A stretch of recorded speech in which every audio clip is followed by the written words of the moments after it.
안녕하세요. 소개받은 이명주 변호사입니다. 저는 오늘 지금까지 IP 창출 쪽을 주로 많이 해주신 것 같은데요. 저는 활용 부분 그리고 보호 부분에 집중해서 설명을 드리도록 하겠습니다. 저한테 지금 할애된 시간이 한 30분 정도 되는 것 같은데요. 보호 부분은 한 10분 정도, 그리고 활용 라이선스 부분을 20분 정도 생각을 하고 있습니다. 먼저 목차를 말씀드리면 바이오 헬스 분야의 IP 라이선스와 관련된 내용을 간단하게 소개해 드리려고 합니다. 라이선스 종류가 무엇이고, 로열티 지급 방식이 어떤 것들이 있고, 각각의 장단점이 무엇이 있는지 그런 것들을 설명드리고, 라이선스 체결 사례 같은 경우 특히 최근에 한미약품과 사노피 사이에 비보가 있었지 않습니까? 그런 내용들, 그래서 결국에 케이스들을 한 3-4개 정도 얘기를 하면서 계약 체결 시 어떤 것들을 유의해야 되는지들을 살펴보는 그런 시간이 첫 번째고요. 두 번째는 IP를 가지고 있을 때 그것을 가지고 침해자를 상대로 침해 배제를 구하거나 손해배상을 구하거나 특허 침해 고소를 하거나 하는 등의 보호 방안에 대한 설명입니다. 근데 그 중에서 제약바이오에서 가장 특징적인 이슈라고 할 수 있는 특허권의 존속기간 연장 제도, 그리고 그것과 관련된 최근 대법원 판례가 있었죠. 이게 작년 정도에 선고가 됐는데요. 2017-245798 판결인데, 거기서 이제 이런 존속기간 연장 제도를 통해서 연장이 된 특허권의 보호 범위가 어디까지 넓혀지는지 이 부분에 대해서 의미 있는 판결이 있었습니다. 그래서 이 부분에 대해서 마지막으로 설명드리도록 하겠습니다.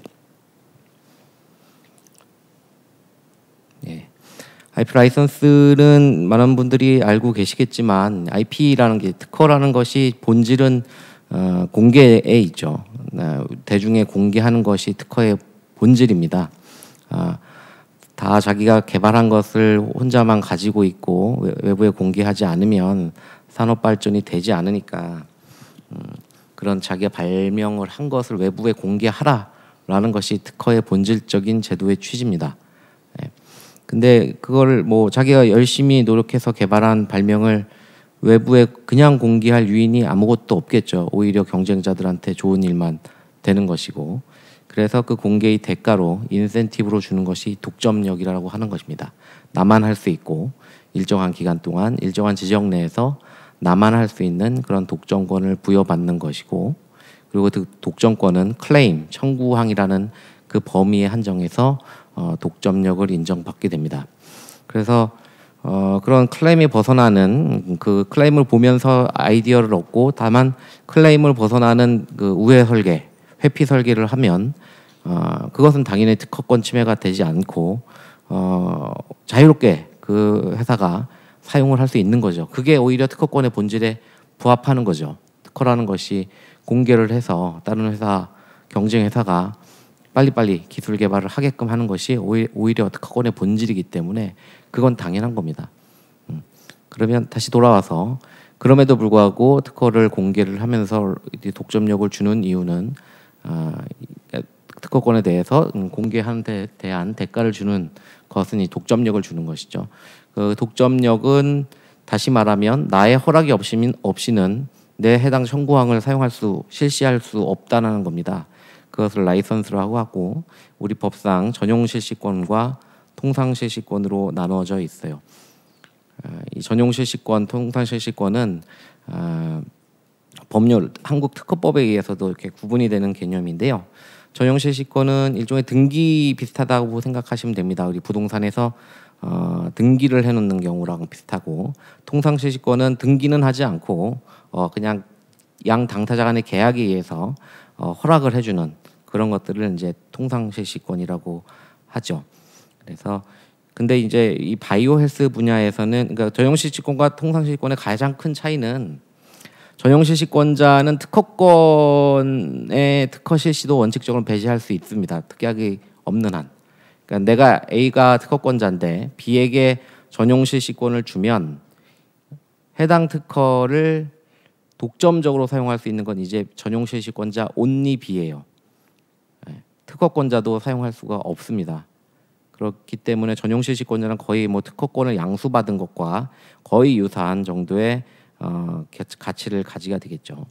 통산 실시권은 무엇이냐? 이것은 누구에게 독점하는 것이 아닙니다. 특허권자가 A가 있으면 B에게도 라이센스를 주고 C에게도 라이센스를 주고 D에게도 라이센스를 주고 이런 형식이 통상적인 것이죠. 이게 통상실시권이라고 하고 우리가 쉽게 보는 라이센스 같은 것들이 대부분 통상실시권이에요. 뭐 제가 치킨을 좋아하는데 치킨 프랜차이즈, 뭐 깐부 치킨을 상표를 쓰게 하는 것 그런 것들이 다 통상실시권이죠. 잠실에도 있고 강남에도 있고 교대에도 있지 않습니까?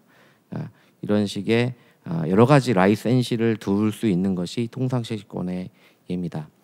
근데 제약바이오는 이게 많은 돈이 들어가기 때문에 개발이나 상품화나 아니면 각종 허가나 아니면 판촉 활동에 많은 돈이 들어가기 때문에 통상실시권을 여럿에게 준다는 것은 라이센시, 통상실시를 받는 업체 입장에서는 크게 매력이 있는 건 아니에요. 난 돈을 많이 들였는데 난 혼자 쓰고 싶겠죠. 그래서 제약바이오 분야에서는 독점, 라이센스, 전용 실시권 계약이 대부분을 차지합니다. 약 80% 이상을 차지하고 있어요. 이게 전용 실시권의 본질적인 특징 때문에 그렇습니다. 그 외에 이제 그 라이센스를 하면서도 각종 제한을 둘 수 있는데요. 우선 지역 범위를 제한을 할 수 있습니다. 특히 바이오헬스 같은 경우는 글로벌 지역에 대한 실시권 계약을 많이 하는데요. 뭐 미국, 일본, 중국 이 정도를 묶어서 한꺼번에 라이센스를 주거나 그런데 한국과 중국은 내가 하겠다. 근데 미국과 유럽은 너가 해라. 라고 해서 아예 지역을 찢어서 라이센스를 줄 수가 있고요. 그리고 실시 가능한 질환도 제한할 수 있습니다. 어떤 원천 물질에 대해서 내가 그 특허 발명을 했는데 이게 어떠한 질환에 큰 약효가 있다라는 것을 발견했는데 그 질환이 하나에만 한정되지 않고 여러 가지가 있을 수 있어요. 그죠? 유방암, 위암, 식도암 뭐 이런 식으로 여러 가지 암의 형태가 있는데 내가 이 원료 물질은 거의 모든 암에 다 작용을 한단 말이에요. 좋게. 그럼에도 불구하고 나는 위암이나 뭐 유방암에만 그 포커스를 맞추고 나머지 암은 내가 잘 모른다라고 해서 나머지 암에 대해서만 질환에 대해서만 라이센스를 줄 수도 있습니다. 이런 식의 그 쪼개서 주는 라이센스는 얼마든지 가능하고 이것이 어떤 계약 위반이나 이런 것들은 아닙니다. 전용 실시권이나 통상 실시권 어느 경우도 이런 식의 계약은 할 수 있어요.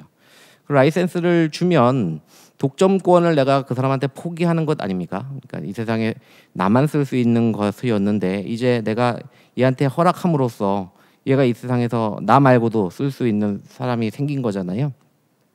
거꾸로 말하면 나한테 허락을 받은 그 라이센시 입장에서는 이 세상에 나 덕분에 특허권자의 나라는 사람 덕분에 경쟁업체가 이 특허를 쓸 수가 없는 효과도 가지게 되는 거예요.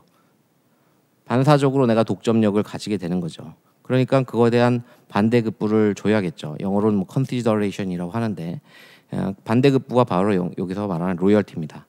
특히 이제 제약바이오 로열티 방법은 여러 가지 많아요. 럼썸으로 주는 그냥 한꺼번에 뭐 10억 이런 식으로 주는 경우도 있고요. 아니면 러닝 로열티라고 해서 매출액의 몇 프로씩 뭐 3개월에 한 번씩 정산해서 준다거나 그런 것들이 많은데 제약 발명은 마일스톤 로열티 방식이 많이 있습니다.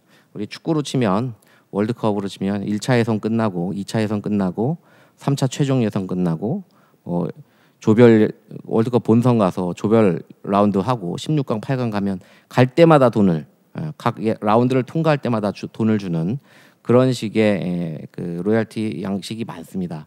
제약바이오가 특징이 그렇기 때문이죠. 제약 원료 물질을 발견한다고 해서 바로 상업화를 할 수 있는 것이 아니라 전임상이나 임상 1, 2, 3상 이런 것들을 차례대로 거쳐야 되고 그때 또 드는 돈이 상당히 많이 들지 않습니까? 특히 임상 2상부터는 뭐 돈이 엄청나게 들기 때문에 각각의 임상 단계에 대해서 달성을 하면 돈을 주는 그런 식의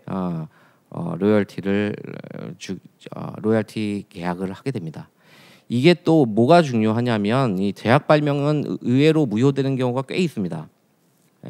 내가 라이센스를 받고 한꺼번에 럼섬으로 10억을 줬다. 근데 그 특허가 무효됐다. 그럼 이제 누구나 쓸 수 있는 거잖아요. 그럼 나는 바보같이 누구나 쓸 수 있는 그 특허에 대해서 10억을 주면서 쓴다는 것이 너무 부당하지 않습니까? 예. 그랬을 때 그걸 과연 부당이득 반환 청구를 할 수 있느냐?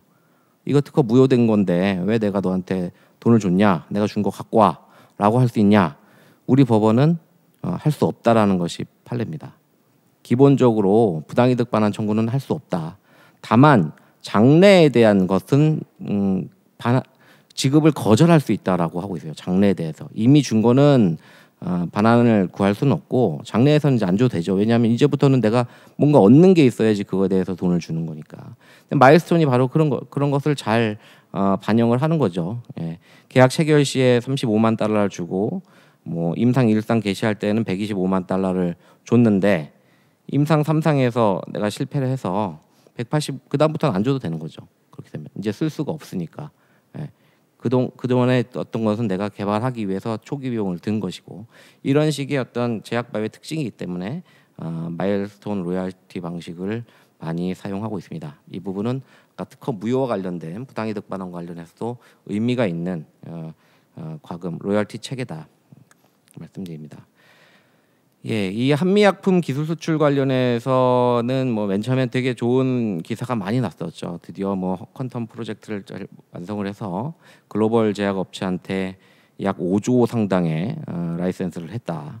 근데 이제 5조라는 것도 5조를 한꺼번에 받았다는 게 아니에요.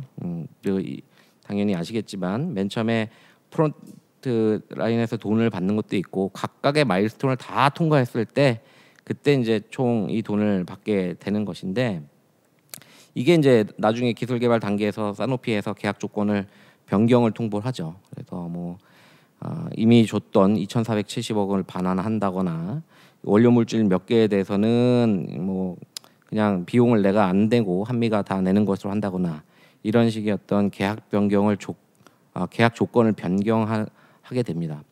이게 일반적으로 계약이라는 게 한번 바인딩 되면 변경되는 게 어려운 것이 사실인데 그거야 근데 뭐 법률적인 이슈고 이렇게 글로벌 업체와 같이 큰 아주 규모가 큰 회사 입장에서 교섭력의 어떤 차이를 이용해서 일방적으로 이런 것을 계약을 변경을 요청할 경우에 일정 부분 받아들여 줄 수밖에 없는 현실적인 어려움도 있습니다. 따라서 애초에 첫 번째 계약을 할 때 주의할 것은 내가 꼭 달성하고자 싶어하는 것들은 변경이 불가능한 것으로 명백히 박아두는 게 필요합니다. 그리고 그것에 대해서 변경을 만약에 요청하면 손해배상 예정이나 아니면 각종 제재가 있다는 것을 애초에 사인오프를 할 때 해놔야지 나중에 이렇게 중요한 부분에 대해서 계약 조건의 변경을 함부로 요청을 할 수가 없는 거죠. 이 부분도 상당히 의미가 있는 내용이라는 거고요. 가급적 로열티는 마일스톤 로열티 방식이 좋겠다라는 거고요. 자, 요것하고 요 다음 페이지가 오늘 말씀드릴 것 중에서 가장 중요한 내용인 것 같아요. 라이센스 계약을 할 때, 자, 이 사건은 이제 일라이 릴리하고 MS피어라는 회사가 서로 라이센스를 하고 공동 연구 개발을 하기로 했어요. 근데 일라이 릴리가 이 프로테인이 있었는데 그쪽 상대방 회사인 MS피어가 개발한 이 전달체가 있었습니다. 근데 이것을 일라이 릴리가 이것을 서로 이제 크로스 라이센스를 한 것이죠. 근데 일라이 릴리가 이것을 가지고 이 두 개를 합쳐서 결합 발명을 특허 출원을 한 거예요. 그 특허에 대한 기술 발명에 대해서는 라이센스가 있으니까. 예. 그랬을 때 이 MS피어 쪽에서 이 특허는 거절돼야 된다라는 의견을 냈죠. 왜냐? 내가 너한테 공동 연구 개발의 대상으로 줬던 것은 공동 연구에 한정해야 되는 것이지 누가 너 마음대로 특허 출원을 하는 것을 내가 허용을 한 것이냐 이런 것 이게 근데 되게 많이 있습니다. 이런 것들이 대상 특허 발명 자체도 있겠지만 그 특허를 이전하고 특허와 관련된 데이터를 주는 과정에서 그 데이터에서 어떤 인사이트를 얻어서 그 데이터를 받은 회사가 오히려 자기가 가진 기술과 믹싱을 해서 좀 그런 새로운 발명을 특허 출원하는 경우들이 있어요. 그러니까 이런 것들을 사전에 막을 필요가 있다는 겁니다. 바이오 스타트업 같은 경우는 특히 규모가 큰 회사하고 라이센스 할 때는 규모가 큰 회사 입장에서 이런 식의 기술을 자기 것으로 바꾸어가는 그런 둔갑시키는 그런 시도가 있을 수 있기 때문에 여기 밑에 시사점에서 보면 라이센싱 이후에도 비밀 유지 의무를 부과해야 됩니다. 계약서에. 계약서를 보면 비밀 유지 의무가 본 계약 기간 동안 뭐 당사자는 비밀 유지 의무를 부담한다라고 돼 있죠. 근데 거기서 더 나가서 이 핵심 자료에 대해서는 계약 종료 몇 년간이라도 비밀 유지를 의무를 부담하고 이 관련된 이 핵심 자료에 대해서 뭐 특허 출원이나 아니면 다른 경쟁 회사와의 공동 업무를 할 때는 뭐 반드시 나의 허락을 받아야 된다거나 이런 것들을 규정해둘 필요가 있다라는 것입니다.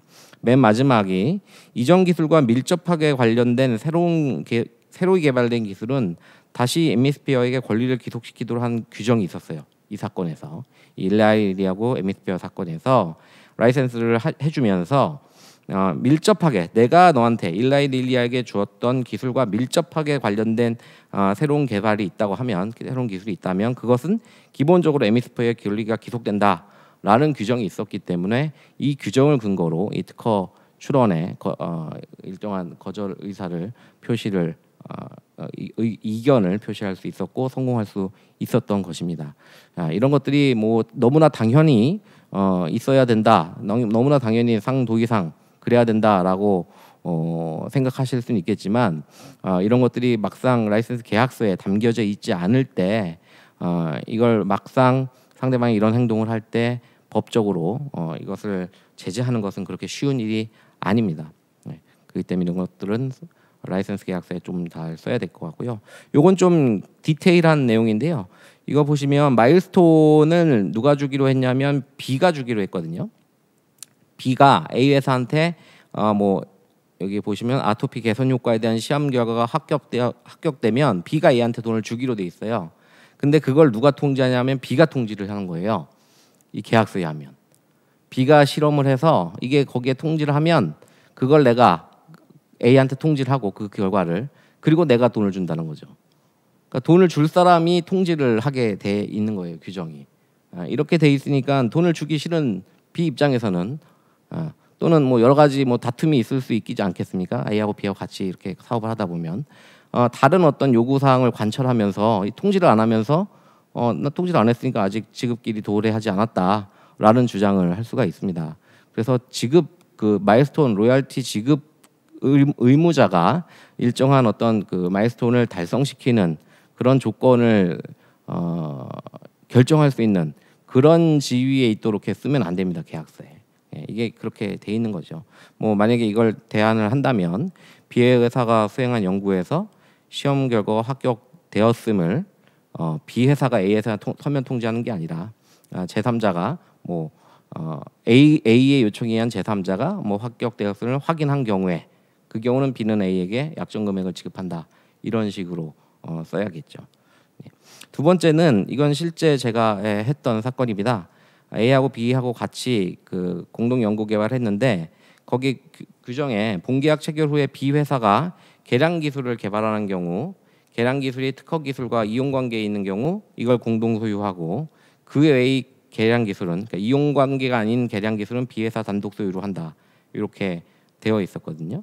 근데 여기서 이용 관계라는 것이 그 특허법에서 말하는 그 구성 요소를 다 포함하고 플러스 알파를 말을 하는 것인지 아니면 그 아이디어 자체를 이용하는 것인지 자체가 애매합니다. 그러니까 차라리 특허법상 이용 관계라고 한다거나 아니면 구성 요소를 뭐 해당 발명을 모두 이용해서 추가로 어떤 아이디어를 얻는 것이라고 하거나 이런 식으로 좀 썼어야 되고요. 또 하나 뭐냐면 이게 그 이후에 이게 계약서에 보면 본 계약 체결 후에 이런 것들을 한다라고 돼 있잖아요. 그럼 계약 체결 중에 그런 일을 하면 또 어떻게 하냐? 이 부분에 대해서는 또 역시 어떤 규정이 없었습니다. 그래서 이렇게 이 권리 귀속 조항과 관련해서 프로젝트 중간 그리고 프로젝트 이후에 대해서도 그 가능성이 있다는 것을 충분히 인지를 하시고 이것에 대한 대응도 마련해둘 필요가 있을 것 같습니다. 자, 지금까지 IP 제약바이오에서의 라이센스에 대해서 말씀드렸습니다. 라이센스의 개념과 그리고 라이센스에 대한 로열티에 대한 내용, 그리고 그 라이센스 계약을 할 때 필요한 내용들 한 3개 정도 유의해야 될 내용을 3개 정도 짚어봤고요. 바이오헬스 분야 IP 침해에 대해서 살펴보겠습니다. 일단 일반적으로 특허권 분쟁은 특허권자가 있고 실시자, 침해자가 이제 실시자죠. 침해자가 있으면 이 경우에 이제 이 특허권자가 실시자를 상대로 형사 고소를 한다거나 민사 가처분 또는 특허 심판원의 적극적 권리 범위 확인 심판, 아니면 이게 수출품인 경우에는 무역위원회에 제소를 한다거나 이런 식의 공격을 하게 되겠죠.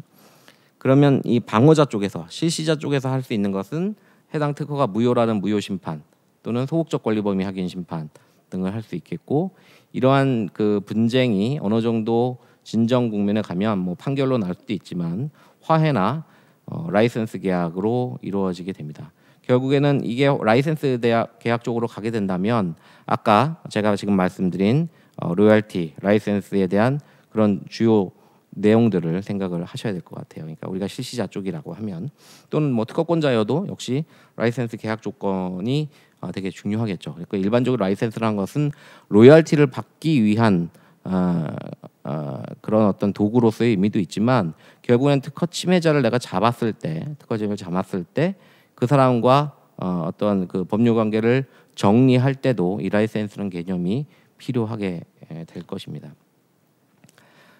침해 성립 요건은 크게 이 4가지가 있어요. 특허가 당연히 유효해야 되겠고요. 무효인 특허는 침해 금지 청구를 할 수 없고 로열티도 받을 수 없다 아까 말씀드렸고요. 그리고 정당한 권한이 없는 자가 실시해야겠죠. 이 말은 즉 특허권자로부터 허락을 받으면 정당한 권한이 있으면 실시할 수 있다는 것이죠. 이게 바로 라이센스고요. 그리고 보호 범위 내에 실시일 것, 그러니까 권리 범위에 포함돼야 된다는 거죠.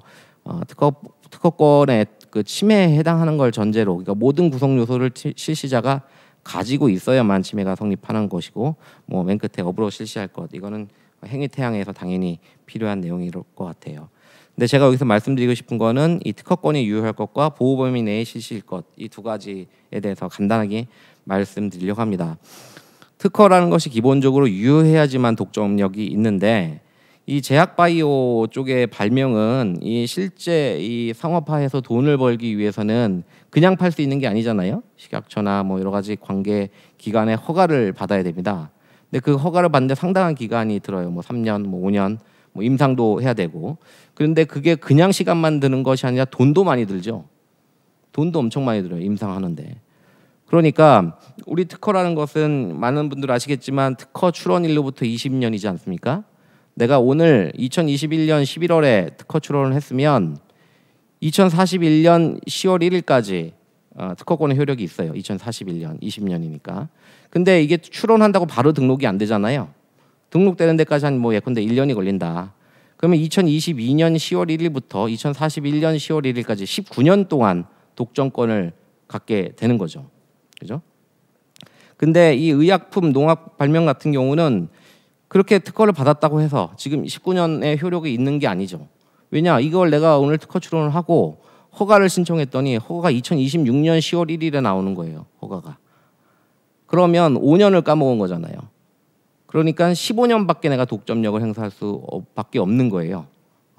근데 그 또 5년은 나의 잘못이 아니라 이런 제도상의 잘못이고, 잘못이라기보다는 제도상의 어떤 이유에 따른 것이고, 그리고 그 제도 기간 동안 나는 실시하기 위해서 성실한 임무를 다 했죠. 돈을 들이고 여러 가지 노력을 하면서.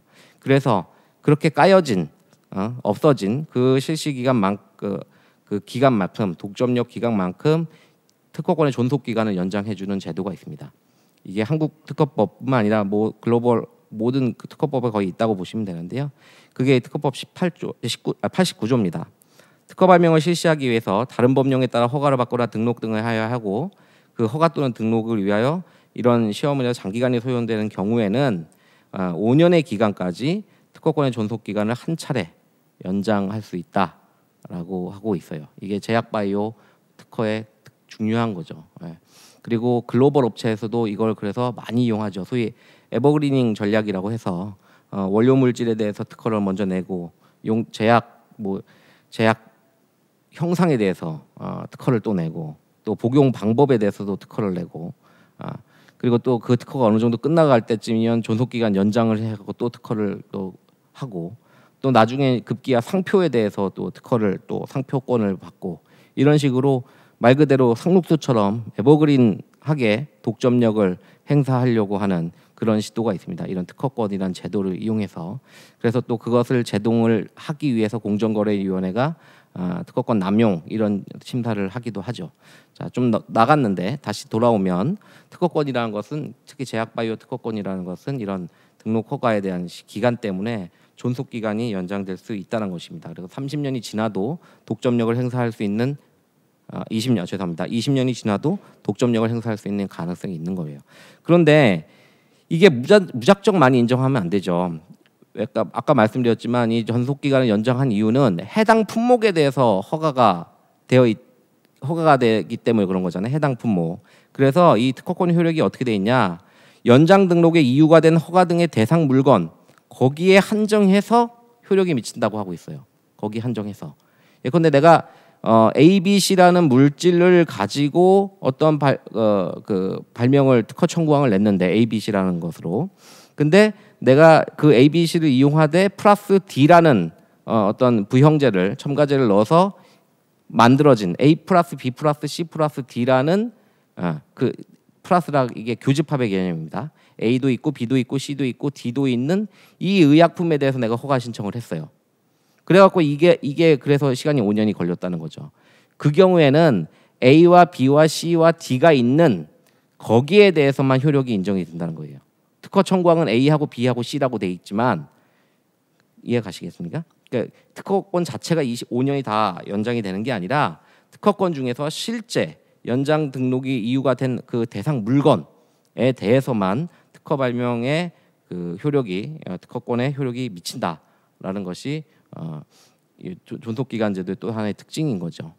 그런데 이것과 관련해서 이게 이제 재작년이네요. 재작년에 이제 의미 있는 판결이 나온 거예요. 청구항에는 보면 특허를 받은 건 뭐냐면 솔리페나신의 유도체 2의 염으로 돼 있어요. 청구항이. 예. 근데 품목 허가를 받은 것은 솔리페나신 숙시네이트였어요. 그럼 숙시네이트가 들어가야 되는 거죠. 숙시네이트가. 근데 그 치매품은 뭐라고 돼 있냐면 솔리페나신 푸마레이트였습니다. 푸마레이트. 자, 이게 존속 기간 연장 이후의 일이었어요. 20년이 지나고 만약에 20년 전이었으면 이거 볼 필요가 없죠. 왜냐하면 청구항은 솔리페나신이라고 돼 있기 때문에 솔리페나신 푸마레이트는 그대로 포함하는 거잖아요. 그냥 바로 이기는 거죠. 이거는 20년 전이면. 근데 이게 20년이 지난 거예요. 그리고 존속 기간이 연장 등록이 돼서 뭐 23년 정도 됐다고 칩시다. 23년.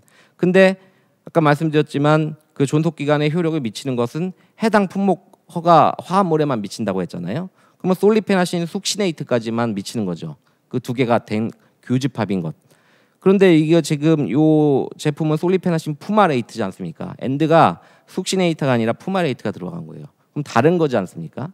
그럼 원칙적으로는 엄격하게 해석하면 효력이 미치지 않는다. 자유롭게 쓸 수 있다라고 봐야 되겠지만 우리 대법원은 이거에 대해서 균등하다.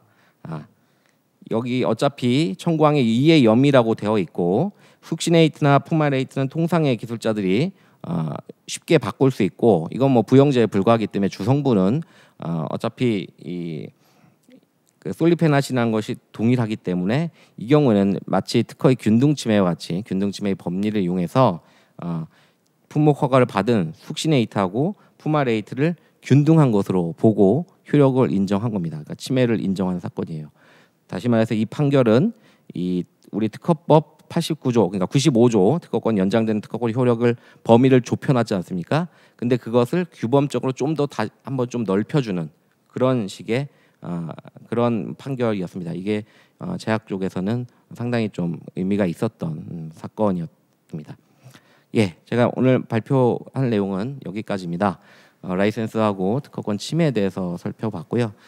사실 뭐 이런 내용을 발표하면 뭐 며칠이 걸릴 수도 있지만 지금 제한된 시간 내에서 의학 바이오 관련된 최근 시사점들에 대해서 설명드리는데 포커스를 맞췄습니다. 이 점 양해해 주시기 바랍니다. 감사합니다.